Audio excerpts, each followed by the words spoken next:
नमस्कार, स्वागत है आप सभी का हमारे इस खास कार्यक्रम में। आपके साथ मैं हूं जीनत सिद्दीकी।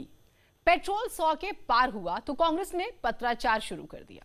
उत्तर वाले थोड़ा कम समझदार हैं, दक्षिण वाले ज्यादा जिम्मेदार हैं। यूपी के बजट से विपक्ष को क्यों है निराशा, जानेंगे कवियों को किससे क्या है आस। हमारे साथ कवि संग्राम में मौजूद हैं डॉक्टर अरुण पांडे, जो कि सफदरजंग अस्पताल में ऑर्थो सर्जन है। बहुत बहुत आभार। कवि संग्राम में पहली मर्तबा मौजूद हैं समीक्षा सिंह जी, जो कि कासगंज की रहने वाली हैं। और संजय बंसल जी तो मुंबई से आए हैं सीधा। हाँ, स्वागत है। मुंबई वाली फ्लाइट पकड़ी है इन्होंने। और योगेश मिश्रा जी जौनपुर वाले हैं। तो आप सभी का स्वागत है। डॉक्टर अरुण पांडे, मुझे जो बोलना था मैंने कह दिया। आपके कवियों की टोली क्या कहती है?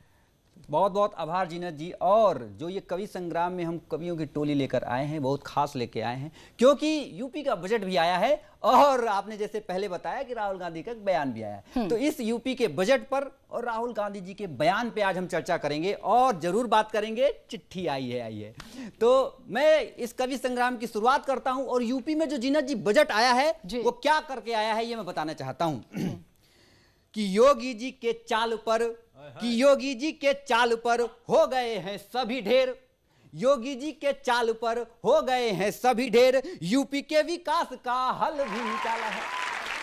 कि योगी जी के चाल पर हो गए हैं सभी ढेर, यूपी के विकास का हल जो निकाला है, और माफियाओं पे डाल दिया है नकेल, और साइकिल में कील ठोक पंचर कर डाला है।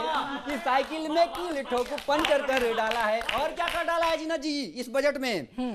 कि हाथी अब ना घूमती है ना ही हाथ चूमती है, कि हाथी अब ना घूमती है ना ही हाथ चूमती है, और छोटी मोटी पार्टियों को यूपी से भगाया है। कि छोटी मोटी पार्टियों को यूपी से भगाया है, और शिक्षा सुरक्षा और चिकित्सा के लिए ही, कि शिक्षा सुरक्षा और चिकित्सा के लिए ही यूपी का बजट ऐसा स्वर्णिम बनाया है। यूपी का बजट ऐसा स्वर्णिम बनाया है।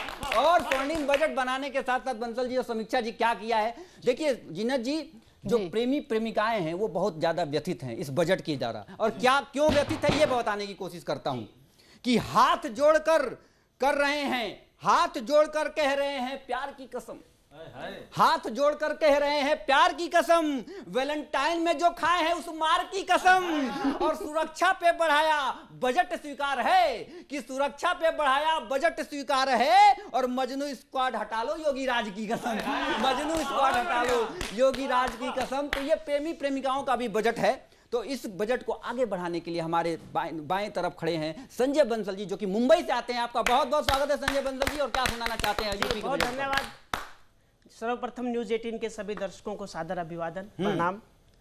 जैसा पांडे जी आपने कहा, मैं वहीं से बात शुरू करता हूं। स्वागत है। कि बजट होता क्या है? अच्छा। हमने केंद्र सरकार का बजट देखा, अन्य राज्यों का बजट देखा, यूपी का बजट देखा, कि जनता के साथ हर बार इसी नाम पर यही छल कपट होता है। अच्छा। पर चलो अच्छा लगा ये जानकर कि यूपी में विकास का बजट है। बढ़िया। सड़कों के बुरे हाल, खराब अस्पताल, अपनी दुर्दशा खुद कहते हैं। बजट में जो कुछ भी मिले सब मिल बांट कर खा लेते हैं। और अन्य की तरह कोई किसी, देखिए विपक्ष की आदत है बजट को क्रिटिसाइज करना, और सत्ता पक्ष की आदत है बजट की प्रशंसा करना। एकदम सही बात। कि अन्य की तरह यूपी के बजट का भी यही सार है। सरकारों के वही पुराने वादे, जनता का वही बेबस एतबार है। क्या बात। ऐसा नहीं कुछ भी अच्छा नहीं हुआ है। अच्छा। मैं नकारात्मक बात नहीं करता साहब, कि ऐसा नहीं कुछ भी अच्छा नहीं हुआ है। कैशलेस तो पहले ही थे, नोटबंदी से आप जानते हैं। अच्छा। कैशलेस तो हम पहले ही थे, अब पेपरलेस भी हुआ है। क्या बात। किसानों की आय दोगुनी का वादा फिर दोहराया गया है। पर देश को खुशहाल बनाया जाएगा, एक हसीन ख्वाब दिखाया गया। बहुत बढ़िया। वाह वाह वाह वाह वाह वाह वाह। सड़कों के गड्ढे बताते हैं, सड़कों के गड्ढे बताते हैं कि उनके हिस्से न कोई राशि आई है, नेता के घर तक ही बनी है, जैसे कि खुद के पैसे से बनवाई है। क्या बात है। और सब रिवेन्यू का क्या गजब सोर्स ढूंढा गया है। कि थूकने वालों से हैवी फाइन वसूल कर रिवेन्यू बढ़ाने की तैयारी है। अच्छा। और सब जानते हैं सबसे ज्यादा योगदान देना कानपुर की जिम्मेदारी है। बहुत बढ़िया। और यूपी में पढ़ रहे हैं, ये सावधान रहे आप। जी जी, स्वागत है। बजट में इस बार खाने का अलग से प्रावधान नहीं किया गया। अच्छा है, यूपी के बजट की साहब धन्यवाद देता हूँ कि बजट में इस बार खाने का अलग से प्रावधान नहीं किया गया है, क्योंकि जो खाना जानते हैं वो कहीं भी खा लेंगे, इस सत्य को मान लिया गया है। बहुत बढ़िया। मैं क्रम को आगे बढ़ाना चाहता हूँ जीनत जी, और हमारे साथ एक खूबसूरत चेहरा इस मंच पे है। और उस खूबसूरत चेहरा का नाम होता है समीक्षा सिंह जादौन जी, जो कि कासगंज से आई हैं। आपका बहुत बहुत स्वागत है समीक्षा जी। जैसा कि इन्होंने कहा कि योगी जी से सुरक्षा बेटियों की है, तो मुझे भी दो पंक्तियां अपनी याद आती हैं कि बेटी कहते हैं ना कि वो बेटी पढ़ाओ और बेटी बढ़ाओ वाली जो पंक्तियां हैं, मुझे याद आता है कि बेटी को तलवार थमाओ बेटी लड़ भी जाएगी। बेटी को तलवार थमाओ बेटी लड़ भी जाएगी, और बेटी यदि बच पाएगी तो बेटी पढ़ भी जाएगी।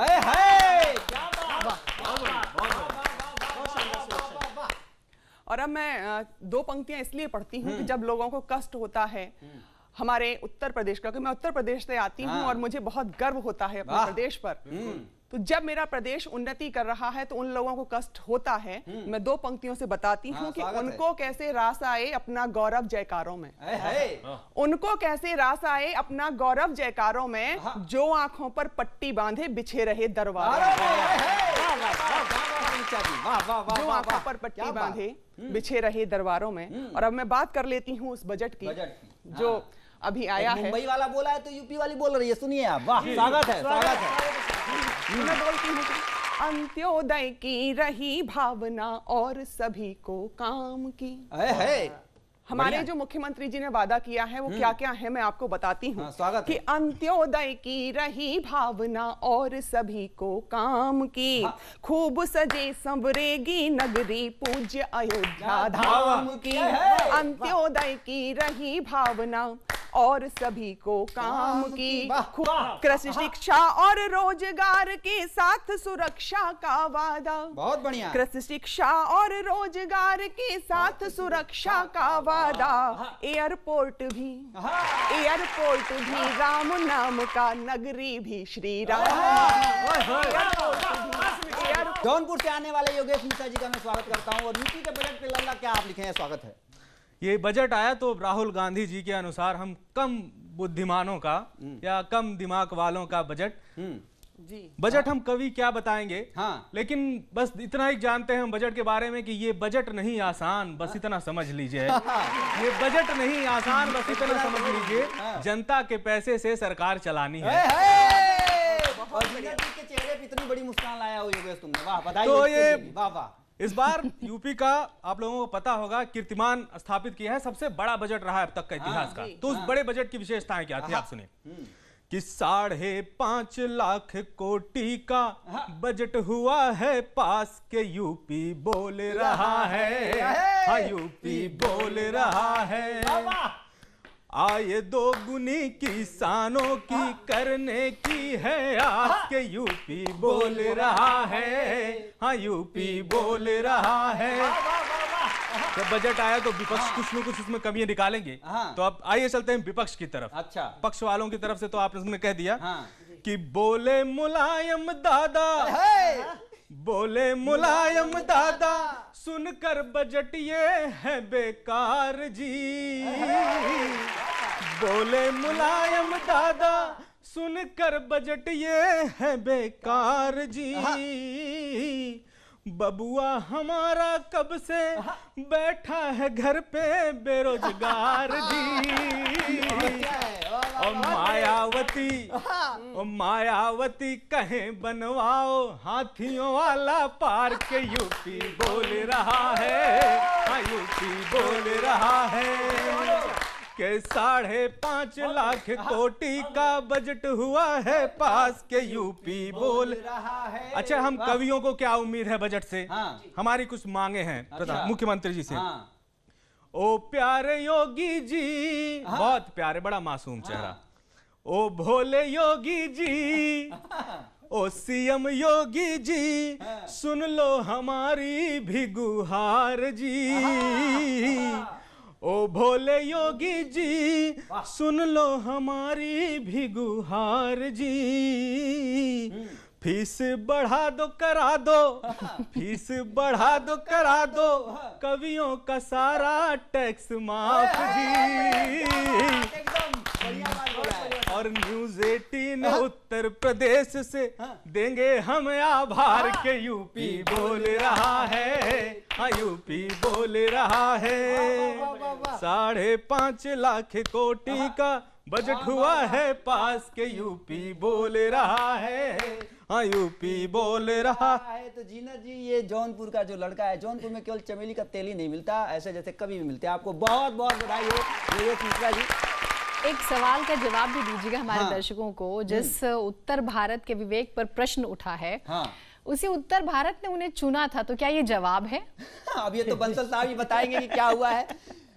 बंसल जी स्वागत है आपका एक बार पुनः। देखिए वैसे तो बचकाने बयान है ये, अच्छा, इन पर कोई कविता बनती भी नहीं है, पर 4 पंक्तियां मैं बताना चाहता हूं कि ये कहा क्यों। अच्छा जी, आप शायद इसको दूसरे पॉइंट ऑफ व्यू से ले रहे हैं, पर मेरा पॉइंट ऑफ व्यू बिल्कुल अलग है। लगता है कि व्हाट्सएप इन्हीं को किया था इन्होंने। जी हाँ, स्वागत है। वाह जी, कि ये तो उनका बड़प्पन है। अच्छा, आप साहब इसको कमजोरी मान रहे हैं, पर मैं कहता हूं कि ये तो उनका बड़प्पन है कि उन्होंने इस सच को स्वीकार किया। अच्छा, वर्षों से जो सब कहते थे उत्तर भारतीय राहुल ने उसको मान लिया।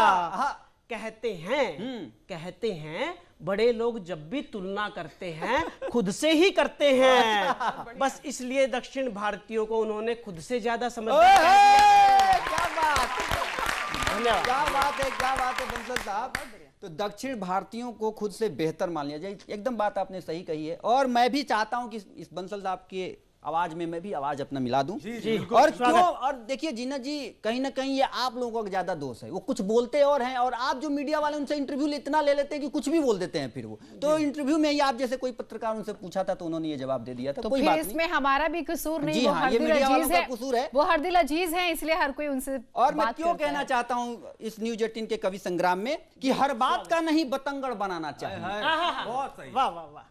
समीक्षा जी आप भी सुनिएगा, क्योंकि मैं जानता हूं कि आप राहुल जी से बहुत ज्यादा स्नेह करती हैं। कि हर बात का नहीं बतंगड़ बनाना चाहिए, और जैसा है जो वैसा ही अपनाना चाहिए, जैसा है वो वैसा ही अपनाना चाहिए। और राहुल जी के बयान पर इतना हंगामा, राहुल जी के बयान पर इतना हंगामा, अरे उनकी बेतौकी बातों पे नहीं सर खपाना चाहिए, उनकी बेतौकी बातों पे नहीं सर खपाना चाहिए। राहुल जी ने जो बयान दिया है, हाँ, तो मैंने उनसे पूछा व्यक्तिगत रूप से जाकर, अच्छा, क्योंकि हमारे पड़ोसी हैं, तो हमने उनसे पूछा, हमने कहा कि, तो पड़ोसी उन्होंने कहा थे, कि अब नहीं इसके है। पीछे बहुत बड़ा कारण है, हाँ, आप उस गूढ़ रहस्य को समझिए। अच्छा, तो उन्होंने समझाया मुझे एक समझदार पूरे दूसरे को सबूत के समझाया है। साथ।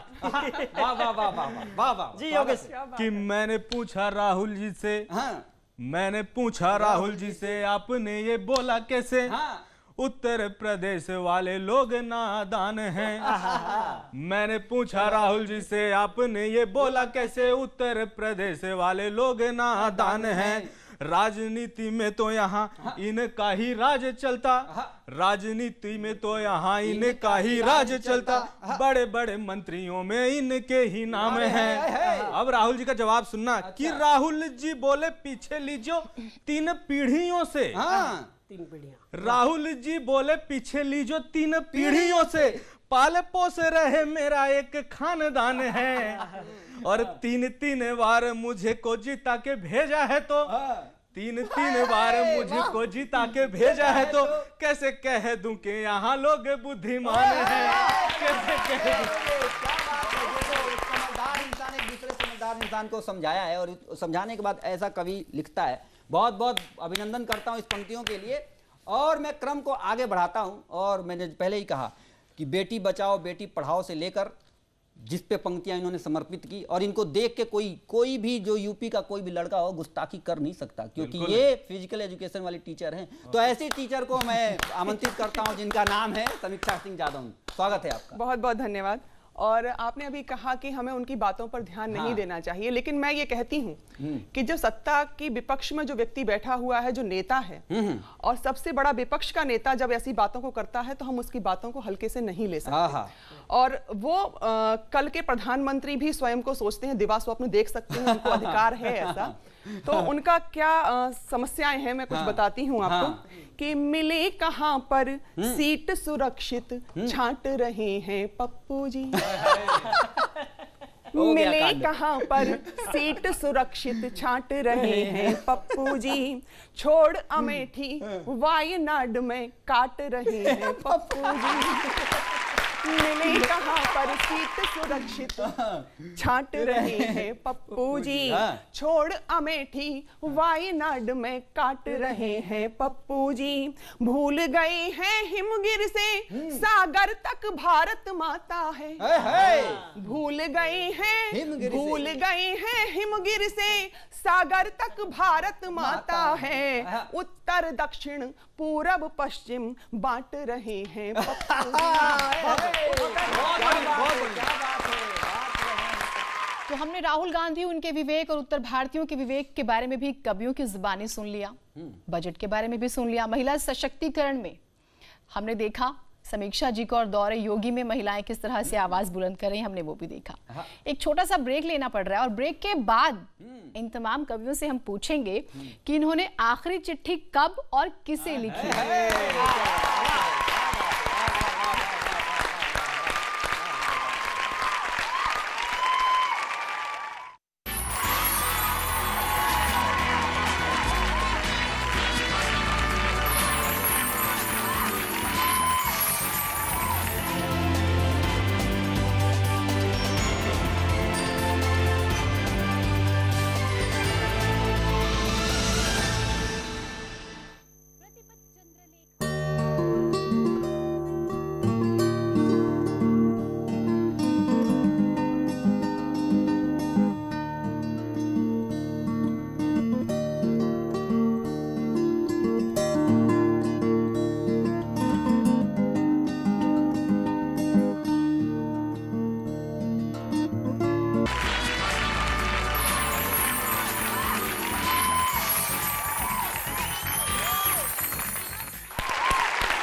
ब्रेक के बाद स्वागत है आप सभी का। तो आप इस कवि महासंग्राम को यकीनन एंजॉय कर रहे होंगे। अरुण जी, मुझे आप ये बताइएगा, आपने आखिरी चिट्ठी कब और किसे लिखी थी, और सच सच ईमान से बताइएगा, क्योंकि एक चिट्ठी बहुत चर्चा में है। सोनिया गांधी जी ने एक चिट्ठी लिखी है प्रधानमंत्री नरेंद्र मोदी जी को, लेकिन वो महंगाई को लेकर है, आम जनता की बात को लेकर। लेकिन आप पहले अपनी चिट्ठी के बारे में बताइए। देखिए, मैंने भी एक चिट्ठी लिखी थी, लेकिन कबूतर को किसी ने मार दिया था तो वो चिट्ठी पहुंच नहीं पाई थी।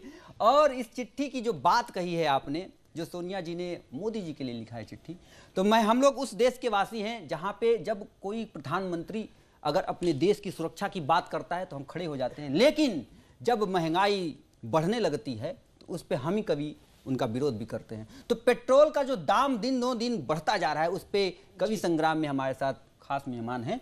मैं चाहता हूं कि शुरुआत एक ऐसे कवि के साथ करूं जो उन्हीं के राज्य से आता है, यानी कि उत्तर प्रदेश से आता है, और मोदी जी हमारे बनारस से जीतते हैं, उसी के बगल से आता है जौनपुर से। योगेश मिश्रा हमारे साथ हैं। मैं चाहता हूं एक बार जोरदार तालियों से स्वागत किया जाए योगेश मिश्रा जी का।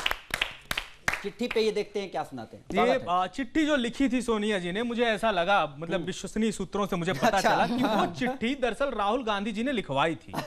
और उनकी कुछ मांगे थी राहुल जी की। अब बच्चा चांद पर जाने की जिद करे तो माँ बाप उसका भी प्रयास करते हैं। तो वो चिट्ठी उन्होंने अपनी माँ से क्या आग्रह किया था राहुल जी ने, तो राहुल जी ने कहा कि खत लिख दो, खत लिख दो मोदी जी के नाम, मम्मी एक बारी बना दे प्रधान, मम्मी हम काम करेंगे कुछ नाम करेंगे, बैठे हैं कब से यूं ही बेकार, मम्मी सब कहते हैं पप्पू ना काम, मम्मी कुछ काम करेंगे हम नाम करेंगे, खत लिख दो। अब क्या वादे कर रहे हैं? बहुत बढ़िया।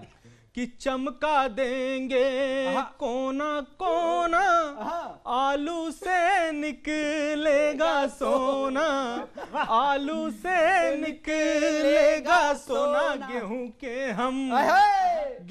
के हम लगा देंगे झाड़ मम्मी, एक बारी बना दो प्रधान मम्मी, कुछ काम करेंगे हम काम करेंगे, खत लिख दो कि सस्ते में पेट्रोल भरेंगे, कोई घोटाला अब न करेंगे, कोई घोटाला अब न करेंगे, अब न मारेंगे, अब न मारेंगे हम उनको आंख मम्मी, अब न मारेंगे हम उनको आंख मम्मी, एक बारी बना दो प्रधान मम्मी, कुछ काम करेंगे हम नाम करेंगे, खत लिख दो। अच्छा, ये पत्र मोदी जी ने पढ़ा और बाकी सारी बातों पर तो नहीं, लेकिन पेट्रोल वाली बात पर उन्होंने जवाब दिया। अच्छा, अब उनका जवाब सुनना और उन्हीं के थोड़ा सा अंदाज में अगर आप सुन लें। स्वागत, वाह वाह। तो मोदी जी ने कहा, भाइयों बहनों, जो बेच रहे थे सस्ते में पेट्रोल वो कैसे बिकने दूं, जो बेच रहे थे सस्ते में पेट्रोल वो कैसे बिकने दूं, मैं आम आदमी की जेबों में पैसा कैसे टिकने दूं,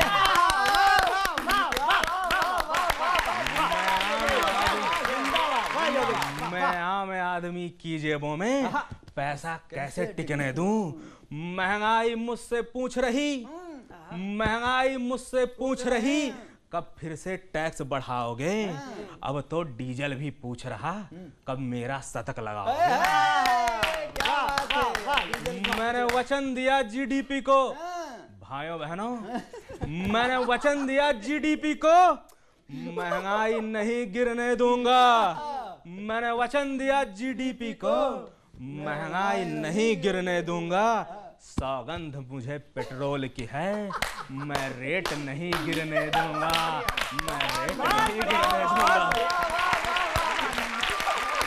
ये सौगंध इन तक पहुंचे, साहब तक जरूर पहुंचे, क्योंकि हम आम इंसान हैं साहब, हमारी जेबों से जब पैसा ज्यादा निकलता है तो कहीं ना कहीं हमें हमारे दिल पे वो चोट पहुंचती है। तो इस दिल पे चोट पहुंचाने के लिए और इस पेट्रोल और डीजल के दाम को बढ़ा जो हुआ है और जो चिट्ठी लिखी गई है, उस चिट्ठी पे हमारे साथ संजय बंसल जी भी हमारे साथ हैं। मैं एक बार जोरदार ताली से चाहता हूं, स्वागत करता हूं। मुंबई से आया है जी।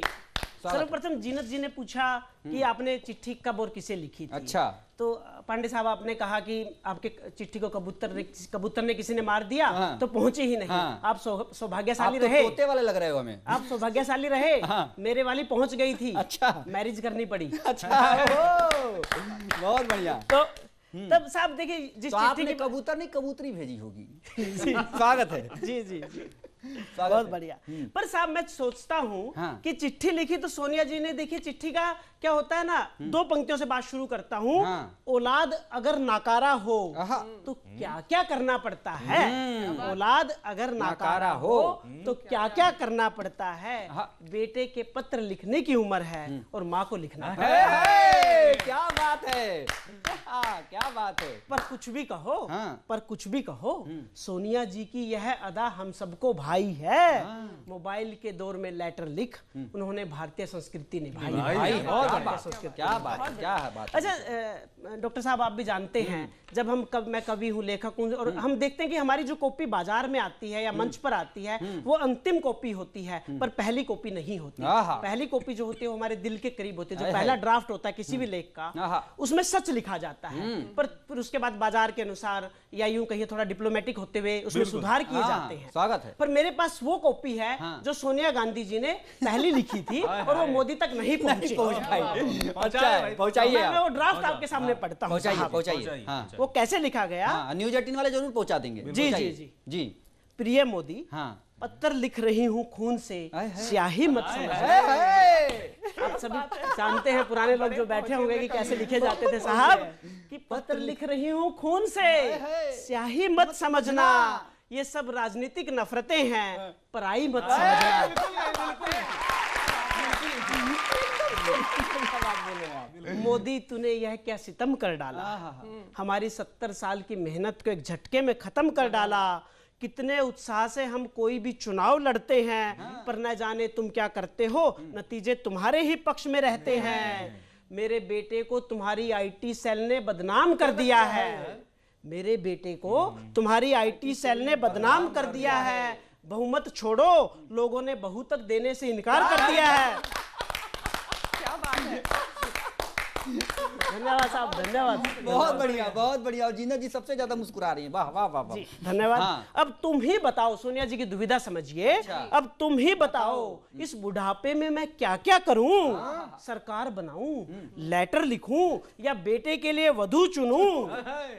याद है मुझे, अब वो थोड़ी पीछे की बातें याद कर रही है कि याद है मुझे जब हमारी भी सरकार हुआ करती थी, एक पैसा भी महंगाई बढ़े तो बीजेपी सड़कों पर होती थी। स्मृति ईरानी, स्मृति तो हर रोज क्या गजब की एक्टिंग करती थी।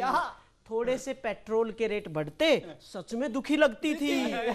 अब हर रोज पेट्रोल के दाम आसमान छूते हैं, अब हर रोज पेट्रोल के दाम आसमान छूते जाते हैं। कब स्मृति, कब राजनाथ सड़कों पर नजर आते हैं। खैर तुम हमारी छोड़ो, अपनी बताओ, अपनी कहो। 7 साल से सरकार में हो, अब तो 70 साल को छोड़ दो और महंगाई से त्रस्त जनता पर एक छोटा सा एहसान कर दो। सोनिया जी की अंतिम 2 पंक्तियां कि महंगाई से त्रस्त जनता पर एक छोटा सा एहसान कर दो। पेट्रोल डीजल के दाम फिर से यूपीए 2 के समान कर दो। बस बात समाप्त करती हूँ, वरना देशद्रोही कहलाऊंगी। आजकल बड़ी समस्या है, सच में नहीं बोल रही। वाह वाह वाह वाह वाह वाह वाह, क्या पंक्तियां। बस बात समाप्त करती हूँ, वरना देशद्रोही कहलाऊंगी। राष्ट्र हित में है पेट्रोल बढ़ना, भक्तों से ये नहीं सुन पाऊंगी। भक्तों से ये नहीं सुन पाऊंगी। उनका कटाक्ष जो है उन्होंने संजय बंसल के मुंह से हमने सुना। और क्रम को आगे बढ़ाकर मैं समीक्षा सिंह जादौन तक पहुंचता हूं कि उन्होंने इस चिट्ठी के बारे में क्या सोचा है। आइए हम चलते हैं समीक्षा सिंह जादौन के पास। स्वागत है आपका। धन्यवाद। बंसल जी कह रहे थे कि स्मृति जी और जब से ये एपिसोड शुरू हुआ है बंसल जी के पीछे पड़ गई हैं समीक्षा जी। स्वागत है आपका। मुंबई और उत्तर प्रदेश का भी पहले से चल रहा है ना, इसलिए क्योंकि उत्तर भारतीयों को मुंबई वालों ने मार मार के भगाया। फिल्म सिटी भी है, अब वो भी बराबर कॉम्पिटिटर है। बराबर, तो फिल्म सिटी को नहीं भूल सकते। बराबर नहीं, बल्कि हम तो उत्तम प्रदेश तो अभी कह रहे हैं कि राजनाथ सिंह और स्मृति ईरानी जी सड़कों पर ड्रामा करते थे। मैं आपको वो वक्तव्य भी याद दिलाना चाहती हूँ कि जब उन्हीं के पार्टी के प्रधानमंत्री कहा करते थे कि पेड़ पर रुपए नहीं हुआ करते। अच्छा जी, तो मैं पढ़ती हूँ 4 पंक्तियां। स्वागत।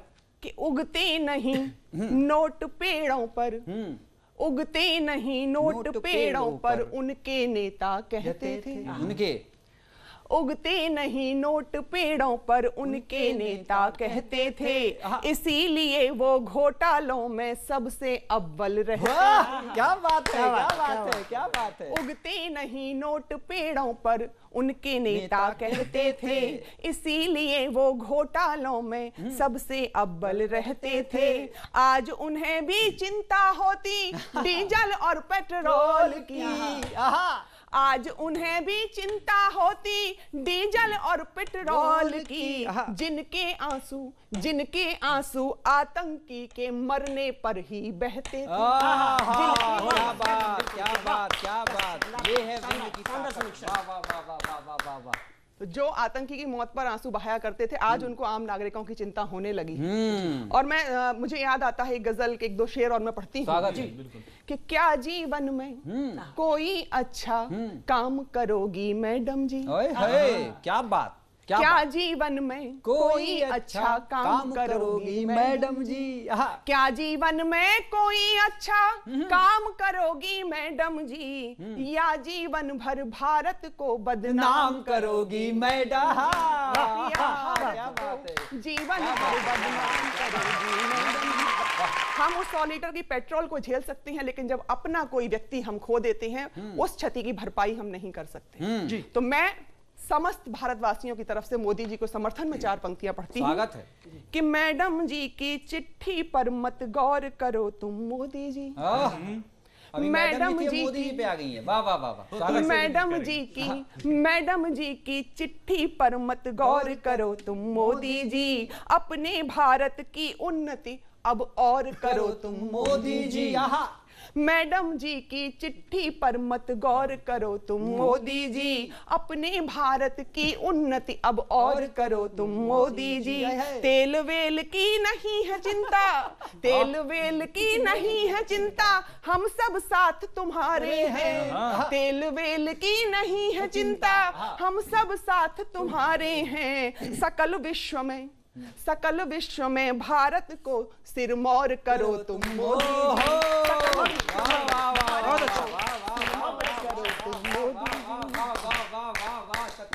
में नाम करो तुम मोदी जी। एक बार पुनः बधाई में व्यवस्थित करता हूँ। चाहता हूँ कि बार जोरदार तालियां समीक्षा सिंह जादव के लिए बजाई जाए। जहां बंसल जी ने कटाक्ष किया वहां पे इन्होंने समर्थन किया और इन दोनों की लड़ाई पूरे एपिसोड में चलती रही। अब जीनत जी, एक मैं ही बचा हूं जो चिट्ठी पे कुछ बोलना चाहता हूं। अगर आप आदेश करें जीनत जी तो मैं भी कुछ कह दूं। बिल्कुल बिल्कुल आदेश। आपने कहा था कि चिट्ठी लिखी कि नहीं लिखी, तो लिखी तो मैंने पहले भी बता दी कि क्या हुआ। लेकिन अब ये जो चिट्ठी लिखी गई है उस पर मैं एक पैरोडी प्रस्तुत करना चाहता हूँ। योगेश तू भी सुन भाई, जिन्हें जो पैरोडी सुनी आई बहुत शानदार, मैं भी सुनाने की कोशिश करता हूँ। जी बिल्कुल, स्वागत भाई, स्वागत। कि चिट्ठी आई है चिट्ठी गा सकते हैं आप लोग कि चिट्ठी आई है चिट्ठी आई है। अरे मोदी जी के नाम सोनिया जी का पैगाम, मोदी जी के नाम सोनिया जी का पैगाम, तेल लगाने आई है चिट्ठी आई है चिट्ठी आई है चिट्ठी। और क्या लिखा उसमें कि मोदी जी का नाम लिखा है, मोदी जी का नाम लिखा है, अंदर ये पैगाम लिखा है, डीजल पेट्रोल महंगा किया है। क्या लिखा है इन्होंने कि डीजल पेट्रोल महंगा किया है, जनता को तो धोखा दिया है। भारत के जो है रहने वाले अमीर न समझो ये वोट देने वाले। अरे स्वीट 19 पे पहुंचा है अब तो, स्वीट 19 पे पहुंचा है अब तो, शतक लगाएगा लगता है अब तो। अरे रोज रोते हैं, अरे रोज रोते हैं जब भी हम भरते हैं तेल, अरे रोज रोते हैं जब भी हम रोते हैं कि तेल ने नींद उड़ाई है। चिट्ठी आई है चिट्ठी आई है और चिट्ठी आई है चिट्ठी आई है। अरे मोदी जी के नाम सोनिया का ये पैगाम, अरे मोदी जी के नाम सोनिया का ये पैगाम कि तेल ने आग लगाई है। चिट्ठी आई है चिट्ठी आई है। बहुत आप सभी का बहुत शुक्रिया। जो बड़े मुद्दे होते हैं उस पर कवि बड़े ही करीने से, बड़ी ही चालाकी से और बड़े ही शांत तरीके से कई बार अपनी बात रख जाते हैं, कटाक्ष भी कर जाते हैं। आप लोगों का बहुत शुक्रिया, आप हमारे साथ जुड़े और इसी के साथ इस खास कार्यक्रम में इतना ही। देश और दुनिया की बाकी खबरों के लिए आप बने रहिए हमारे साथ।